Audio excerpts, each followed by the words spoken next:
বন্ধুরা, আপনারা সবাই তো পাতা বাবাকে চেনেন। আর আর কিছু বলতে লাগবে না পাতা বাবার সম্বন্ধে। আমি শুধু সবাইকে একটা কথা বলতে চাই যে পাতা বাবার কাছে যেতে হলে বন্ধুরা, সবাইকে যারা যারা যেতে ইচ্ছুক আপনারা স্ট্রং থাকবেন, মনে সাহস রাখবেন, নতুবা আপনারা পাতা বাবার কাছে যেতে পারবেন না। কারণ আমি আমার এক্সপিরিয়েন্স মতে বলছি, আমি শুক্রবার রাত 1টা থেকে লাইনে ছিলাম। পরদিন 1টা অবধি, দুপুর 1টা অবধি ছিলাম। শুধু বৃষ্টিতে ভিজেছিলাম পুরো রাত থেকে দিন অবধি, বৃষ্টিতে ভিজে ভিজে। এরপর পাতা বাবার সাথে আমার দেখা হলো, পাতা নিয়েছি।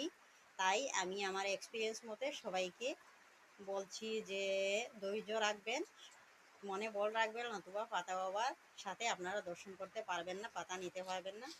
তো গাইস, টাটা বাই বাই, এতটুকু বলার ছিল আমার।